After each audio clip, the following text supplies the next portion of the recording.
इस देश की आजादी में इसके बाप दादा और बीजेपी के बाप दादा और आरएसएस के बाप दादा ने कोई हिस्सा नहीं लिया था। इस देश में सबसे पहले अंग्रेजों का अगर नाकड़ा तोड़ा था तो इसी तुम्हारी पाक धरती कर्नाटक का शेर मैसूर टीपू सुल्तान था जो ऐसी कैसी कर दी थी। चाय बेचने वाला आपको प्यारा गया, दुलारा गया, ले हो ले हो ले हो, वोट देके आपने प्राइम मिनिस्टर बना दिया। अब चाय बेचने वाले ने क्या किया? उसने तो कहा था कि मैं चाय बेचने वाला, आपने गरीब समझ के चाय बेचने वाले को वोट दे दिया। चाय बेचने वाले ने आप ही को बेच दिया। चाय बेचने वाले ने पूरे देश को बेच दिया, अडानी के हाथ बेच दिया। चाय बेचने वाले ने रेलवे बेच दिया। चाय बेचने वाले ने हवाई जहाज बेच दिया। चाय बेचने वाले ने एयर इंडिया बेच दिया। चाय बेचने वाले ने बॉम्बे और दिल्ली का एयरपोर्ट बेच दिया। चाय बेचने वालों ने जीएसटी की बुनियाद पे आपका पैसा बेच दिया। चाय बेचने वाले ने आपके जमीर को खरीदने की कोशिश की। चंद मुट्ठी भर लोगों के हाथ में पूरे हिंदुस्तान को गिरवी रखकर आपको अनडिक्लेयर गुलाम बनाने का काम किया। चाय बेचने वाले पे आपको प्यार आया था। बसुआ कल्याण, इसी शहर में चाय बेचने वाले हैं ना? गुटखा बेचने वाले हैं कि नहीं? तंबाकू बेचने वाले हैं कि नहीं? अजी ठेला पे केला बेचने वाले हैं कि नहीं? तो चाय ही बेचने वाला क्यों? ठेला पे केला बेचने वाले को बना दिया होता। अच्छा उसको भी नहीं यार, किसी पान बेचने वाले को बना दिया होता प्राइम मिनिस्टर। कम से कम पूछ के तो चूना लगाता। इसने तो बिना पूछे हुए पूरे देश को चूना लगा दिया। मेरे भाई कहां फंसा देश?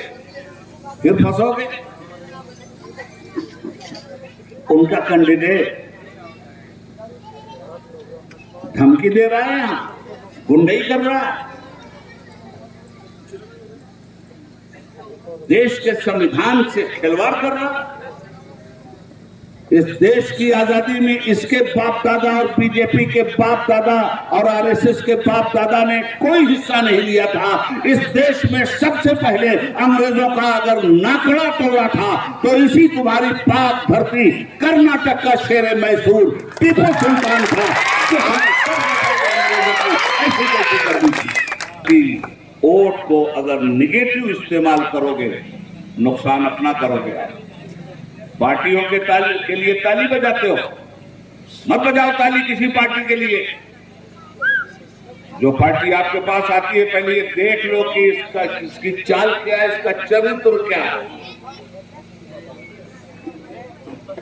ये बीजेपी, हिंदी में इसको क्या कहते हैं? भाजपा। पूरा अर्थ क्या हुआ संजीव भाई? भा से भारत, जा से जलाओ, पा से पार्टी। ये है भारत जलाओ पार्टी। जहां जहां मौका इनको मिला इन्होंने भारत को जलाया, देश जलाया इन्होंने। आसाम जल रहा है, यूपी जल रहा है, गुजरात जला चुके। ये जिस संत नजर उठती है शोला है, धुआं है, मैं ढूंढ रहा हूं मेरा गुजरात कहां। और कितना जलाएंगे इस देश को, मगर ये जला क्यों रहे हैं? ताकत कहां से मिल रही है? ताकत आपसे मिल रही है। आपका वोट इन्हें ताकत दे रहा है। आज आप इन्हें वोट देने से इनकार कर दो। कल जहां से आए थे और उसे भी बोल चुका कि मैं सब बेच दूंगा और झोला उठाऊंगा और चल दूंगा। याद है या भूल गए? तो जो लोग आपको लूट के ये कहें कि झोला उठा के चल दूंगा, उनसे कहो भैया वक्त से पहले अभी तो तुमने उठा लिया अपने झोले में एयरपोर्ट को, अभी तो उठा लिया अपने झोले में रेलवे को, अभी तो उठा लिया अपने झोले में हिंदुस्तानियों की इज्जत आबरू को। अब तुम चले जाओ प्लीज। अब क्या करोगे? अडानी का मैटर आपके सामने है। पढ़े लिखे लोग हैं, समझिए बात को। मैं कहता हूं क्या ऐसी पार्टी वोट लेने की हकदार है? आपसे पूछता हूं, क्या ऐसे ही लोगों को वोट दीजिएगा? याद कीजिएगा, आप जैसा कर्नाटक बनाएंगे कर्नाटक वैसा बनेगा। आप जैसा भारत बनाएंगे भारत वैसा बनेगा। कोई नेता न कर्नाटक को बना सकता है और न भारत को बना सकता है।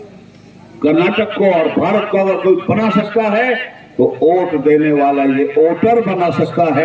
इसको तय करना है कि कैसा भारत बनाना है, इसको तय करना है कि कैसा कर्नाटक बनाना है। दंगाई कर्नाटक बनाना है या आग को बुझाने वाला कर्नाटक बनाना है, दुश्मनी करने वाला कर्नाटक बनाना है या दोस्ती करने वाला कर्नाटक बनाना है, जाहिल कर्नाटक बनाना है या पढ़ा लिखा कर्नाटक बनाना है, बेरोजगार कर्नाटक बनाना है या नौकरी सर्विस वाला कर्नाटक बनाना है। तय तो आपको करना है, कोई नेता नहीं तय करने वाला, आप तय करो। तो एक तरफ तो एक पार्टी है जो आपसे आपका वोट मांग रही। हमारे संजीव जी बहादुर आदमी, चौथी पास प्राइम मिनिस्टर की लाइन में नहीं है, पढ़े लिखे ग्रेजुएट आदमी है, ऑफिसर रैंक के आदमी है, आपके बेटे हैं, आपके घर के हैं। हमारे यहाँ यूपी में एक कहावत है, घर का लड्डू टेढ़ा ही भला। हम बाहर का देसी लड्डू नहीं लेंगे, देसी घी का लड्डू नहीं खाना है हमको, हमें तेल का लड्डू खाना है। शर्त ये कि तेल देसी हो। ये जितने आए हैं वोट मांगने, एक भी देसी नहीं। आपके इलाके का एक आदमी नहीं है तो संजीव है। और आप संजीव, मुसलमान बीजेपी को तो वोट नहीं देगा, ये मैं जानता हूं। क्यों नहीं देगा? बीजेपी भी एक सीट नहीं देती मुसलमानों को, वोट कैसे लेगी? मगर हाँ, एक डुप्लीकेट बीजेपी, उसका नाम कांग्रेस है। ये डुप्लीकेट से होशियार रहना, इसलिए कि ये बात सेकुलरिज्म की करते हैं और काम कम्युनल लोगों के आते हैं। कांग्रेस पार्टी आपका वो क्या दिया है? कांग्रेस पार्टी ने ये जो आज बीजेपी ने 4% रिजर्वेशन आपका छीना है, क्या कांग्रेस ने दिया था ये आपको? ये जनता दल ने दिया था आपको, ये देवे गौड़ा ने दिया था, दिया जनता दल ने, छीना बीजेपी ने। कांग्रेस मुख्य दर्शक बनी रही। हिजाब का मसला आया, कुमार स्वामी के अलावा कोई नहीं बोला जिसके मुंह में जुबान हो, कांग्रेस ने मुंह में दही डालकर के रखा था। मैं ये सारी बातें आपसे इसलिए कह रहा हूं कि समझदार लोग हैं आप। आपके वोट ही से आपकी तरक्की का सितारा निकलेगा। अगर आप अपने बाल बच्चों को अच्छा मुस्तकबिल देना चाहते हैं, हिंदू मुस्लिम एकता को मजबूत करना चाहते हैं, दंगा फसाद से कर्नाटक को मुक्त बनाना चाहते हैं, बच्चों से प्यार करना चाहते हैं, बड़ों की इज्जत और आदर करना चाहते हैं, तो एक बेदाग लीडर है जिसका नाम है देवी गौड़ा। बेदाग लीडर है, याद रखिए। 40% वाली सरकार को तो आप भगा दीजिए, मगर 40% वाली सरकार को जो कांग्रेस लाई थी, उस कांग्रेस को भी मत आने दीजिएगा। इसलिए इनके नाटक को समझिए और किसी की धमकी में मत आइए। आपके वोटों को खरीदने की कोशिश की जा रही है।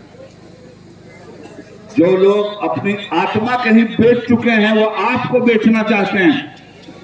इसलिए मेरी गुजारिश है मेरे भाइयों, अपने को बचाओ, एक अच्छा लीडर चुनो।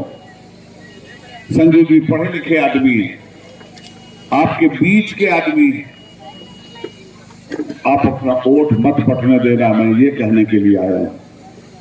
आपने अगर अपना वोट बांटा तो कम्युनिज्म जीतेगा और आप हारेंगे। आप हारने के लिए वोटिंग मत कीजिए, आप जीतने के लिए, दूसरों को जितवाने के लिए नहीं, अपने को जीतने के लिए वोटिंग कीजिए। एक बल्क में वोट संजू जी के पीछे तकरीबन 30,000 वोट ऐसा संजू जी के पीछे खड़ा है कि 30,000 वोट के बाद वो आगे बढ़ रहे हैं। कांग्रेस 30 वोट से भी आगे बढ़ने का दावा नहीं कर सकती। बीजेपी 3,000 वोट से भी आगे बढ़ने का दावा नहीं कर सकती। संजू जी सेकुलरिज्म की स्थापना के लिए जहां खड़े हैं उनके पीछे 26,000 30,000 वोट बैंक बैलेंस की तरह मौजूद है और यहाँ 56,000 वोट जो आपका है। अगर आपने अपने इस 56,000 वोट का सही इस्तेमाल कर दिया तो वो जो कहता है मेरा सीना 56 इंच का है, 6 इंच का भी नहीं रह जाए। और 10 तारीख को 4 नंबर सामने रखिए। ला भाई, ये हमारे उम्मीदवार संजू जी हैं। ये 4 नंबर ये आपके सामने है। मैं आपसे पूरी गुजारिश करके जा रहा हूँ और खास तौर पे मुसलमानों से गुजारिश करके जा रहा हूँ। बड़े संकट का टाइम है, हर तरफ से तुम्हें घेरा गया है, हर तरह से तुम्हें बर्बाद करने की कोशिश की जा रही है। एक मौका आया है कि कर्नाटक को यूपी मत बनने देना, कर्नाटक को गुजरात मत बनने देना, कर्नाटक को कर्नाटक बनाकर रखना। जनता दल को पूरी ताकत के साथ आप जितवा दो। आपका एक एक वोट आपके बाल बच्चों के भविष्य का बेहतरीन नजारा आपको करवाएगा और हमारी सरकार बनेगी। झूठे वादे नहीं होंगे, जो सच्चा वादा है वो करके हम आपको दिखलाएंगे। इसलिए कि मैं इस वक्त जनता दल के all India senior vice president की हैसियत से आपसे बात कर रहा हूं और ये वादा करके आपसे जा रहा हूं। आप पढ़िए आगे और संभालिए अपने आप को। और मुसलमानों से कहूंगा किसी धोखे में आने की जरूरत नहीं है। अपने वोटों का इस्तेमाल बेखौफ होकर करना। जीतने वाला कैंडिडेट तुम्हारे सामने मौजूद है।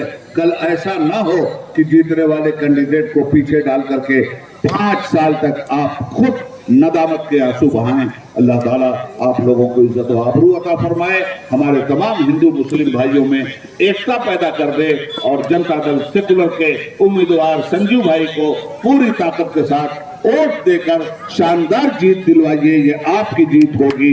खुदा हाफिज। सलाम।